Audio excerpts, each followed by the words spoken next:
Hello বন্ধুরা, প্রত্যেক দিনের মতো চলে আসলাম আজকে একটা রান্নার ভিডিও নিয়ে। তো দেখো আজকে কী রান্নাবান্না করছি, যেটা করি সেটাই তোমাদেরকে দেখাই। তো আজকে কিন্তু আমি আবার পটলের সেই রেসিপিটা করছি। আজকে এটা সবাই আবার খেতে চেয়েছে, সেই জন্য এটা কিন্তু করছি। তো যারা যারা আমার এই রেসিপিটা স্কিপ করে গেছো বা দেখতে পাওনি বা যাই হোক আরও মিস্টেক হয়েছে, তো তাদের জন্য বলবো একবার তোমরা দেখে নিতে পারো। তো দেখো এখানে কিন্তু বেশি কিছু উপকরণ লাগে না। এখানে পটলটাকে একটু ভেজে রেখেছি, কাজু বাদাম বাটা, এখানে রসুন বাটা, আর এখানে পেঁয়াজ বাটা, এই হচ্ছে উপকরণ। আর এখানে কিছু কাঁচা লঙ্কা চেরা। তো তেলের মধ্যে কিন্তু প্রথমে আমাকে রসুন বাটাটা দিতে হবে, একদম তেলটা গরম সেই জন্য। তো দেখতে থাকো তোমরা। তো দেখো এখানে কিন্তু আমার রসুনটা ভাজা ভাজা হয়ে গিয়েছে, রসুনের যে আলগা গন্ধটা সেটা কিন্তু একদম উঠে গেছে। এইবার কিন্তু আমি এখানে দিয়ে দেবো পেঁয়াজ বাটাটা বন্ধুরা। তো দেখো এখানে কিন্তু উপকরণ প্রচুর কম, সামান্য কিছু মশলা দিয়েই কিন্তু এত সুন্দর একটা টেস্টি রান্না করা যায়। তো সেটাই তোমাদেরকে সাথে আবার শেয়ার করছি আমি। তো যদি ভালো লাগে অবশ্যই দেখো। তো এই দেখো এখানে কিন্তু আমি পেঁয়াজটাকে এবার রসুনের সাথে ভালো করে ফ্রাই করে নেবো। এগুলো ফ্রাইয়ের উপরেই কিন্তু রান্নার টেস্টটা আসে। তো সুন্দর করে কিন্তু আমি এবার এই পেঁয়াজটাকে ভেজে নেব, যাতে তেলটা একটু মশলা থেকে ছেড়ে যায়। এই অবধি কিন্তু এটাকে কষতে হবে। তো দেখতে থাকো বন্ধুরা। যতটা সুন্দর লাগে খেতে, দেখতেও যতটা সুন্দর, খেতেও কিন্তু ততটাই সুন্দর লাগে। তো অবশ্যই তোমরা একবার বাড়িতে এটা ট্রাই করে দেখো, খুব ভালো যায় আর কি। তো এখন কিন্তু আমি এটাকে সুন্দর করে ভেজে নেবো বন্ধুরা। তো দেখো বন্ধুরা এখানে কিন্তু মশলা থেকে কিন্তু তেলটা একদম ছেড়ে দিয়েছে, দেখে বুঝতেই পারছো। তো এই অবস্থায় আমি কিন্তু এখানে নুন অ্যাড করব। তো খুব কম উপকরণে আবার অনেক রকমভাবে করা যায়। চিংড়ি মাছ দিয়ে করা যায়, বাটার, ঘি, যেভাবে দেবে সব কিছু দিয়ে যায়, খুব সুন্দর লাগে। এখানে হলুদ আমি ব্যবহার করব না, এখানে জাস্ট একটু লঙ্কার গুঁড়ো দেবো, আর হচ্ছে কি যে লবণ দেবো, দিয়েই কিন্তু এটাকে আবার সুন্দর করে ভাজা ভাজা করবো বন্ধুরা। হলুদ দেওয়ার কোনো দরকার নেই, এটাই যে সুন্দর কালারটা আসবে তাতেই যথেষ্ট। সাথে কিন্তু যেহেতু এটা একটা কাজু বাদাম দেওয়া একটা অন্যরকম আইটেম, তো একটু সামান্য এর সঙ্গে মিষ্টি কিন্তু যায়। যার মন হবে দেবে, যার মন হবে না দেবে না, কিন্তু একটু দিলে জিনিসটার ব্যালেন্সটা একটু ভালো হয় বন্ধুরা। তো দেখতে থাকো এখানে কিন্তু আমি পেঁয়াজটাকে আগে ভালো করে ভেজে নিচ্ছি। তো দেখো বন্ধুরা এখানে কিন্তু খুব সুন্দর করে এই মশলা থেকে কিন্তু তেল ছেড়ে গিয়েছে, দেখতেই পাচ্ছ।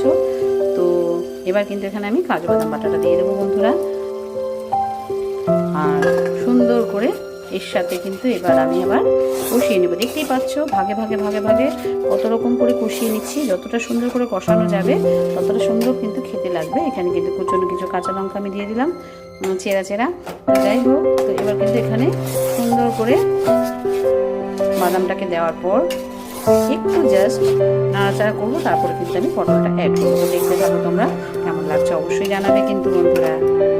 তো দেখো বন্ধুরা এখানে কিন্তু আমার মশলাটার সাথে আমি কিন্তু পটলটা দিয়ে দিয়েছি, দিয়েই তোমাদেরকে দেখাচ্ছি। এবার কিন্তু সুন্দর করে এবার পটলগুলোকে দিয়ে কষানোর পালা। পটল কিন্তু আমি হালকা করে একবার ভেজে নিয়েছি, তারপরেই কিন্তু আমি এই মশলার মধ্যে এখন পটলটাকে আবারও ভেজে নেব। কারণ পটলটা সুন্দর করে ফ্রাই করে সেদ্ধ করে যদি না রান্না করা হয়, পটলের স্বাদটা যেন খুব একটা ভালো আসে না আমার মনে হয়। সেটাই তোমাদের সাথে আমি শেয়ার করছি। তো যাই হোক, এবার কিন্তু এটা মশলার সাথে খুব সুন্দর করে কষিয়ে নেবো বন্ধুরা।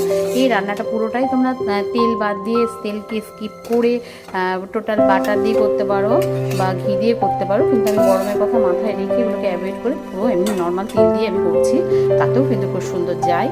তো অবশ্যই তোমরা দেখতে থাকো বন্ধুরা আমি কীভাবে রান্নাটা করছি। দেখো বন্ধুরা এখানে কিন্তু আমার পটলের সাথে মশলাটা খুব সুন্দর করে কষানো হয়ে গিয়েছে। এবার কিন্তু আমার এখানে অনেকে, আমি এটাকে একবার কোনো সময় দুধ দিয়েও করেছি, আমুল দুধ বা ফ্রেশ ক্রিম এ দিয়েও করা যায়, কিন্তু আমি আজকে একদম নর্মালি করছি।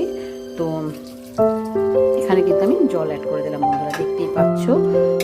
এখানে কিন্তু আমি জল অ্যাড করে দিলাম যতটুকু লাগবে সিদ্ধ করার জন্য। অবশ্যই ভালো করে নেড়েচেড়ে করতে হবে, কারণ দেখো এটা বাদাম দেওয়া তো তলে লেগে যাওয়ার একটা সম্ভাবনা থাকে। চেষ্টা করবে সবসময় এই রান্নাটা যখন করবে একটু রান্নার আশেপাশে থাকারই চেষ্টা করবে, কারণ চট করে কিন্তু তলে লেগে যায়। এই জন্যই বললাম আর কি বন্ধুরা। তো দেখো কত সুন্দর একটা কালার আসছে। তো এইটা কিন্তু আমি এখন 5 মিনিটের জন্য ঢেকে দেবো বন্ধুরা। তো দেখো বন্ধুরা এখানে কিন্তু আমার রান্নাটা একদম কমপ্লিট। তো দেখতে থাকো কেমন সুন্দর লাগছে। তো কালারটাও দেখো কত সুন্দর এসছে। পোলাও, ফ্রাইড রাইস, পরোটা, নান, যা কিছুর সাথে ঝরঝরে ভাত, সব কিছুর সাথে যায় এটা খুব সুন্দর লাগে। কেউ বাড়িতে বেড়াতে এলে বা কোনো অনুষ্ঠান থাকলে পরেও কিন্তু এই রেসিপিটা অবশ্যই করে খাওয়ানো যেতে পারে, খুব ভালো লাগে। সাথে খুব ভালো যায় আর কি। তো দেখতে থাকো। এবার কিন্তু আমি গ্যাসের ফ্লেমটা একদম বন্ধ করে দেবো, কারণ বন্ধুরা এই যে দেখছো গ্রেভিটা এটা কিন্তু অনেকটাই টেনে নেবে। তো সেই কারণে তো আর কিন্তু আমি এটাকে একদমই টানাবো না। তো এই অবস্থাতেও অনেকে ঘি দিয়ে দিতে পারো, বাটার দিয়ে দিতে পারো। তো আজকে আমি একদম গরমের কথা মাথায় রেখে নর্মালভাবে করলাম, কিচ্ছু দেবো না। তো ভালো লাগলে অবশ্যই একবার ট্রাই করে দেখো, পাশে থেকো। আর একটা কথাই বলবো, যদি ভালো লেগে থাকে তাহলে লাইক কমেন্ট শেয়ার দিও বন্ধুরা। তো অবশ্যই কালকে আবার কোনো নতুন রেসিপি নিয়ে তোমাদের সামনে হাজির হবো।